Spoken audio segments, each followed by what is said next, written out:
Welcome to the August the 6th, 1991 taping of It Happened in Grand Prairie. We are very excited today to bring you an interview that is really special to us. A young man that has made lots of history in Grand Prairie and is continuing to do so at a real wonderful rate in Grand Prairie, Texas. And Mr. C.B. Johnson, the president of the Crime Commission, we're glad to welcome you to the set today, young man. Thank you for having me on your show. Wonderful. Thank you. All right, now we're going to set the stage, Mr. C.B. Johnson, by having you look out into your camera over here. We'd like to establish your genealogy. Tell us a little bit about C.B. Johnson. Name your parents and any part of your family that you'd like to talk about. And would you do that at this time? My father was Prairie Johnson, who deceased at my age of 2, and my mother was named Leila Christian Ford, and she died about 15 years ago. All right. Now, do you have any brothers and sisters that you'd like to mention? I have 4 brothers and 2 sisters in Dallas, and I have 2 sisters living in Dallas, and 3 brothers in Dallas and 1 brother in California. Oh, that's wonderful. Right. And the one that's in California, that makes it very difficult to get to see him very often, doesn't it? Right. All right. Now, let's get down to the nitty-gritty. When C.B. Johnson, where were you born, first of all? I was born in Plano, Texas. Okay, in Plano, Texas. And after Plano, Texas, and at that time, Plano, Texas was not the big city of today. Do you remember anything about Plano then, or did you leave when you were a little? That was 1923. 1923. Okay, that was out in the farmlands of the Metroplex, wasn't it? Okay, and then after Plano, Texas, where did your mother take you to then? We moved to Dallas in Oak Cliff in 1936. Okay, all right. 1930s into Oak Cliff. Right. And where did Mr. C.B. Johnson attend, first of all, your elementary schooling? N.W. Harley on 8th Street in Oak Cliff. In Oak Cliff. Right. Well, and after that school and then on into middle school, did you go to a middle school? I think I had eased up into the draft age for the military. Oh, into the draft age. Yeah. Well, now let's talk about that draft business. When you went into the service, what service did you go into and where did you go? I was in the Army and I served in Europe. Okay. And also I served 2 theaters, Europe and the Pacific. Oh, mercy. Okay, in Europe and the Pacific. And, right. And when you went into the Army and went over to Europe, what was your tour of duty and what did you do in the military per se? Starting out, I was a longshoreman, working on ships. All right. Then after the war was over there, VJ Day, then we left there and went through Panama Canal into Highland, New Guinea, into Manila, the Philippines. Right. So then I was hooked up with 15, 28 engineers. Oh, great. And during a tour of duty there, then they put me with the something like CIA, Central Intelligence, working with black market deserters and unsolved murders, and that type of thing. Yeah. That was an exciting experience, wasn't it? Over there, we had no street sign. It was just trails, and jungles and trails. Yes. You had to make sort of your own maps to be able to get around the island? Right. That is wonderful. I know that was a great experience for you as a young man. Yes, it was. All right. I wouldn't take for the experience that I got during the military years. In the military years, of course, you learned how to be a longshoreman, and then you learned to be an engineer, and then you learned the intelligence way of life. So you got 3 good college educations just traveling with the military, didn't you? Yes. Very educational. All right. Because really, just about my whole future has been based on military experiences and training that I received from the Army. Well, while you were serving in the military, what was the most exciting experience of all that you have to recall, either in the European theater or in New Guinea or I wouldn't like to talk about the war type stuff that I experienced. I'd like to talk about some of the good things. Good. I had an opportunity to train a lot of not Vietnamese, but Filipinos to use our equipment when the war was over. And I had to, I had a bunch of experience at training guys how to drive trucks and teaching them judo and all that stuff, hand-to-hand combat, and just a lot of things like that. That is wonderful. And also served as field officer and payroll paymaster and all that sort of thing. Well, you got enough experience that you could operate a small business from the experiences that you've had. Well, I earned my commission in Europe, over in London. Yes. I got my commission over there. Ended up with a rating of a second lieutenant. Yes. That is really great. And I served 3 years of active duty and 3 years in the reserve. So I had 6 years in all. And when you retired from the military, where were you and about how old were you? Well, when I got out of the military, they helped me find a job working for Prairie Detective Agency. And they usually always try to qualify you, help you find something that you did in the service. So I worked for Prairie Detective Agencies for a long time as an investigator. Yes. Until I just got tired of doing that, and then I decided that I would just get out and do some common work and stuff like that. I drove trucks, I worked at stations, I did a lot of common things, which was available back in those days at that time. Yes, and that helps you to really relate to ordinary folks like those of us that you meet on the street that have done those things. And during that time, after getting out of this investigating stuff, I started going to trade school. All right. And I graduated from state vocational in woodworking, painting and carpentry and stuff like that. And that's why it's coming in so handy now. And you became a real professional from going to a trade school. I think that is wonderful. I hope some boys and girls that maybe aren't turned toward college and university work will know how exciting it is to have a trade school experience like that, an education, and then come back and be as successful as you are. It's been real good to us. And up until now, up to 4 years ago, I have no regrets at all. It's been real good to us. That is wonderful. All right, now, you're married to a wonderful lady, Dorothy, and she has some illnesses and couldn't be with us today, but I'd like for you to tell us a little bit so we can establish her on the genealogy. Tell us a little bit about her folks, if you'd give her mother and father's name, and if you know any of her family. Her father's name Gussie Yeldale, and her mother's Ardonia Yeldale. All right. And they was raised in Freestone County. All right. And then they came to Dallas. Dorothy was born in Dallas. All right. Over on State Street. She attended Booker T High School. She graduated there, and then she went out to Phillips Business School. And then she went out to a couple of schools. She also went to the University of New York. She's got a great degree from there. So she's a pretty smart girl. She is a pretty smart girl. I have met her. I can tell you she is a pretty smart girl. All right, and she has one sister? Yes. All right. She lives here in Grand Prairie. All right. Would you like to name drop? Her name is Estella Bowman.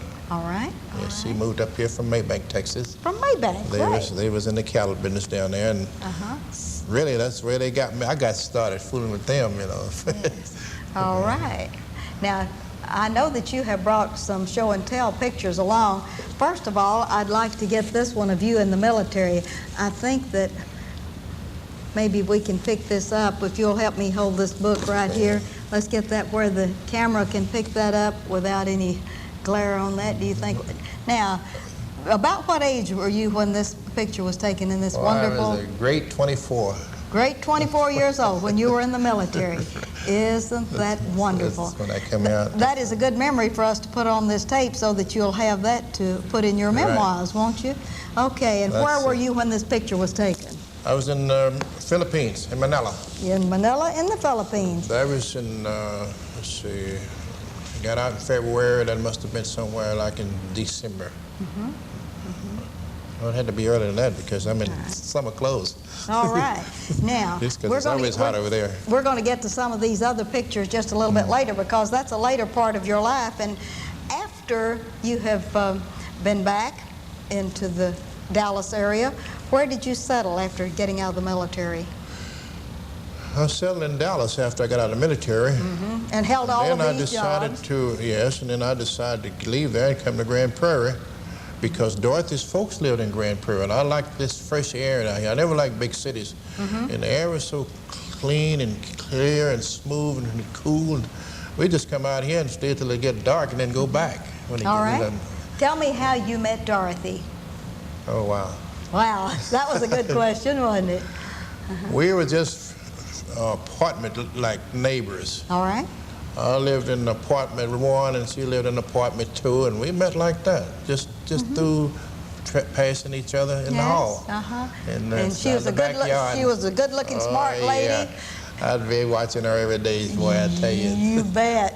Oh, that was great. And so, when you all married, she lived, even though she lived in Oak Cliff in an apartment, her folks still lived in Grand Prairie? Well, she was living in North Dallas at that time when I met her in an apartment. Okay, yes. all right. She was a start at Baker Hotel. And when did her parents move to Grand Prairie? Do you know that? Do you remember that? Well, it must have been back in... We moved to Grand Prairie in 55, so it must have been about 52. And they were already established here, and so yes. when you came out to visit them, you fell in love with Grand Prairie, Texas? Okay. That's right. When did you and Dorothy move to Grand Prairie? 55. 1955. All yes. right. Where did you settle here in Grand Prairie? 509 Southwest 15, across the street from where I live now. Oh, that is wonderful. 36 years. Been there 36 years. Do you and Dorothy have any children? No children. She had one son. She has one son? My previous marriage. Oh, that is wonderful. My previous marriage. Okay. Would you like to name drop your 2 children? Well, Winston is Ashford, and my son was Ronnie. All right. Good. That is good. Do you have any grandchildren? Oh, I have one granddaughter, 25, and she has a son that's 10. You probably see him all the time playing soccer, a little do around Ashford. Oh, well, great. Well, now yes. name your granddaughter. That's her name is Lee. We call her Lee. Good. Yes. That's wonderful. Yes. All right, now we've gotten you into Grand Prairie, Texas, and here we already have you with children and grandchildren.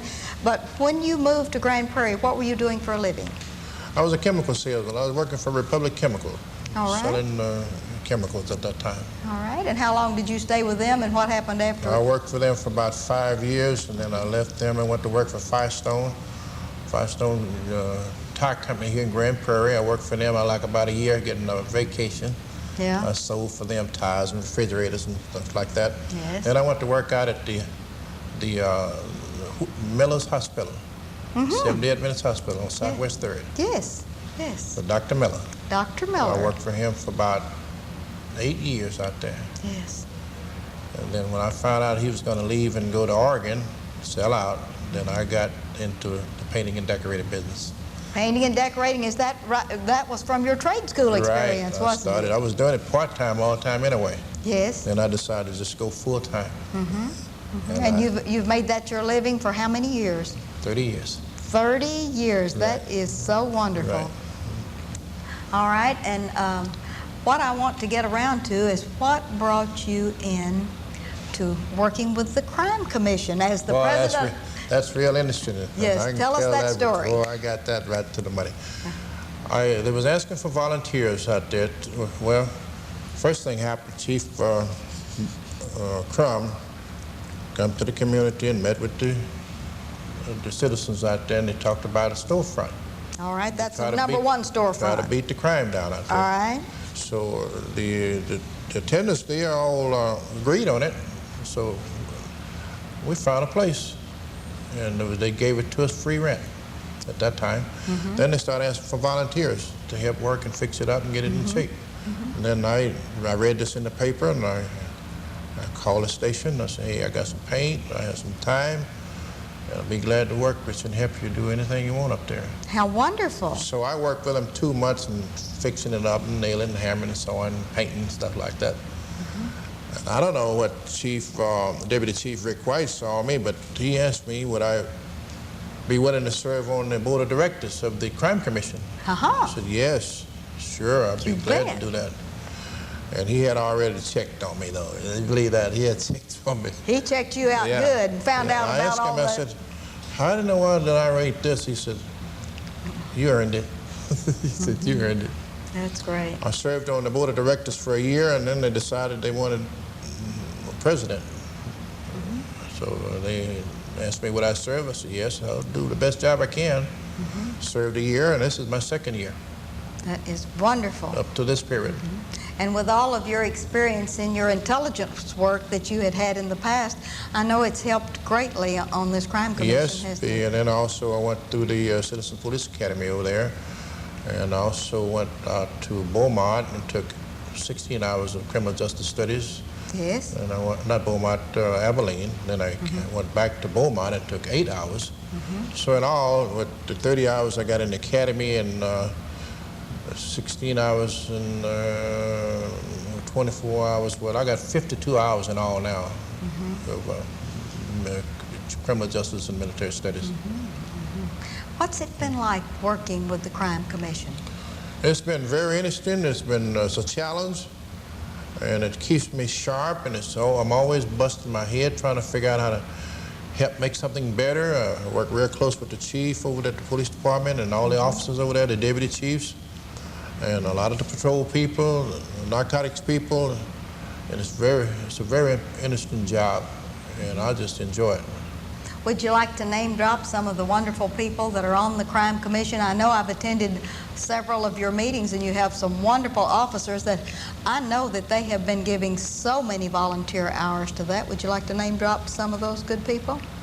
Like Mr. Bill Crabtree Mr. Bill Crabtree and Tricia and Sharon, Floyd, secretary. Boy, she's really Isn't that Sharon Floyd wonderful? And then Deborah Curtis over at the bank. It's just a whole bunch of them. And don't forget about the Thorn girls. Oh, aren't they wonderful? Yeah, boy, they're just beautiful. Their father the one originated this crime thing, crime stoppers deal for Grand Prairie. Yes. Back during the time when Mr. Ken Smart was killed. Yes, by some crooks. Well, what sort of plans does the Crime Commission have now that they have moved the tips and all of your Crime Commission funding over to the Dallas area? Do they allot you a certain amount for your tips? No, they just handle all that over there. See, you call, what happened in Grand Prairie, you call your 373 TIPS over there, and then they fax it back to Grand Prairie if something's happening here in Grand Prairie. I see. They fax it back here. And they take care of all the rewards They over play there. all the rewards out of Dallas now instead of here in Grand Prairie. Yes. Well, that helps us a little bit. We don't have to get out and beat the bushes, do we? Boy, we used to have to pay. We was paying out $1,000 a week at one time, and kept us scratching and digging and hustling for money all the time. Well, I noticed with a great deal of interest that now you mentioned your storefront number 1. Oh, well, what happened just last week? Down on Royal Street. That's wonderful. We opened up a brand new storefront that we own. That's it. We own it, and we found this place, and we got to we negotiated a deal with the owner, and he sold it to us at a good price, I think. All right. And then we got a bunch of volunteers and got out there and cleaned it up, and it's a real nice place. It's a good place to report crime. It's a good place in the community. And it's just like having a police office in the community, really.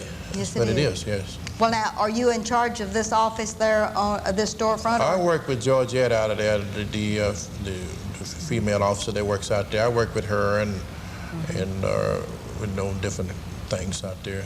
Well, I noticed when I went through this the other day for the ribbon cutting that we had out there, that you had a lot of handiwork in helping to refurbish that building. Yes, we had a lot of help from a lot of people. We had a bunch of volunteers from downtown. They donated money, some of the pawn shops and things like that. And then we had some people in the community that volunteered some of their time and their help. I won't call them names, but we had a lot of volunteers. I just didn't do all that work by myself. I had a lot of help. A lot of help. And Yes. I noticed someone donated the house full of carpet that you have there, and that's wonderful. It's a friend of mine over in Dallas, a lady that I know real well over there. I decorated her whole house, and she gave us 3 rooms of carpet for the storefront there. That is great. And then I got some material donated from the Grand Prairie floor covering. And just recently, about yesterday or day before, we had some heaters donated to us and some more pictures from some of the guys downtown. That is great. Yes. That's wonderful. Right. All right, now we're going to have to get off into some of these photographs. I'd like for you to pick up this photograph over here, and let's show and tell this one, Mr. Johnson. What is this? This is After working on the Let's hold him right there. Arlington rehab program for 8.5 years, I was sent over there by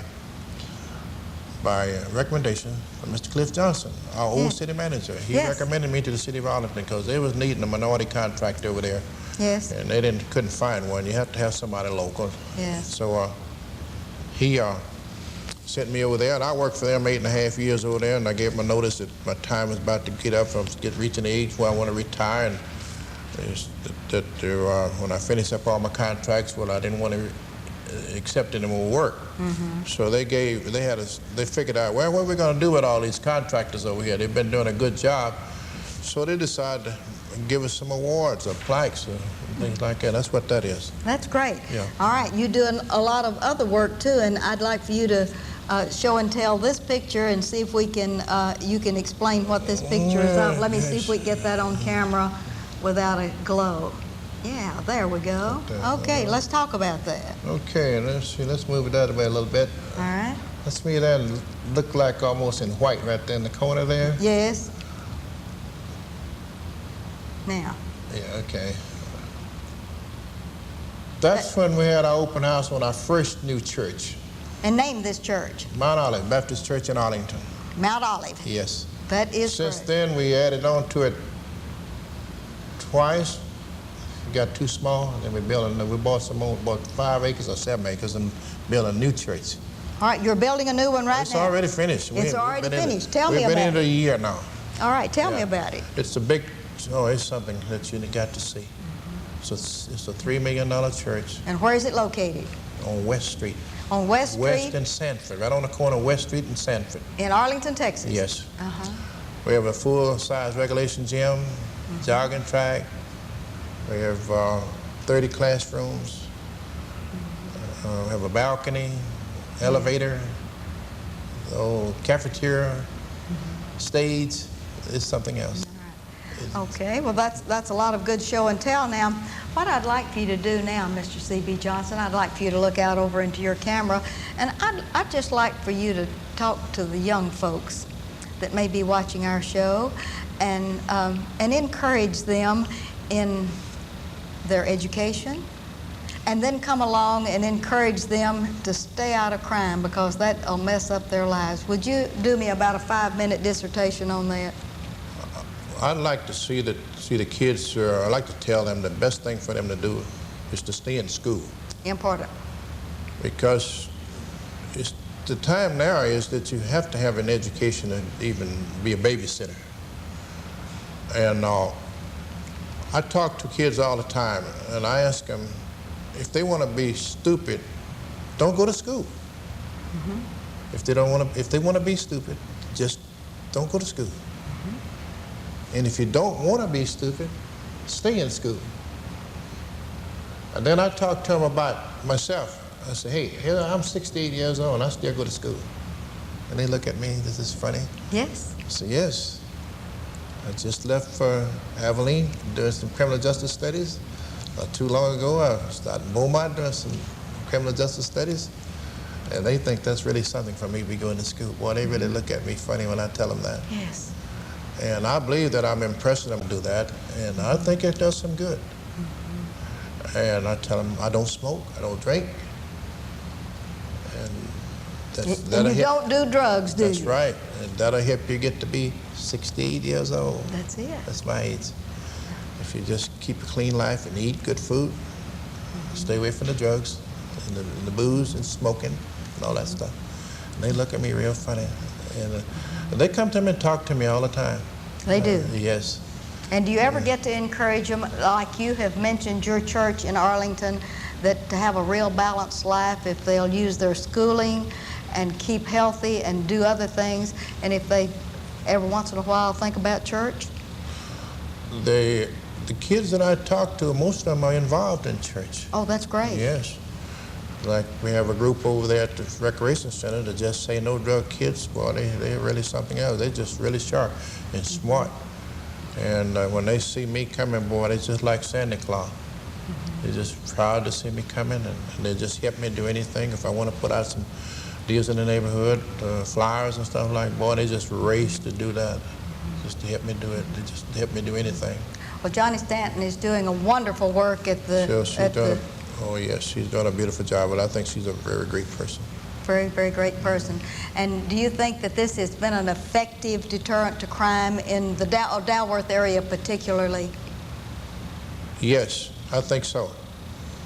But since you mentioned crime, I'd like to see a couple of things happen in Grand Prairie, maybe 3. You have about 2 minutes to tell me that. Oh, I'd like to see more specialized police officers. All right. Working in the drug areas, especially in the drug areas. We have plenty for the gangs, but we need specialized people in the drug area. I believe if we had that, that would help us a lot. And I need 2 more storefronts. 2 more storefronts. We're going to one in your district. All right. And one over here at the Mountain Creek Lake area. Yes. Okay. I think that would really help us out here. You're going to have to help us work on that. As the president of the Crime Commission, I can think of no better ally than Mr. C.B. Johnson, who's been very, very important to Grand Prairie, Texas, with his wife Dorothy. Very influential in the community. Clean living, wonderful mentor and example. And I want to thank you very much for being such a good citizen and such a good example and a good person before the young people in Grand Prairie, Texas. It's been really delightful and great to have you on this show. Thank you very much for having me on this show. You bet. It's been a pleasure. You bet. And one of these days we'll bring you back and we'll go through all of these mementos that you have that are just extensive. And did we ever get a picture of all of the things that we did on the farm right down here? And what year was that we had all of this farm activities? We have half a minute. 81 through 90. 81 through 90. Right. You ran the farm and the fish and all of the good things that happen on farms. And the work, painting, decorating, and all that stuff. Okay. Finally, I decided to get rid of it after I retired.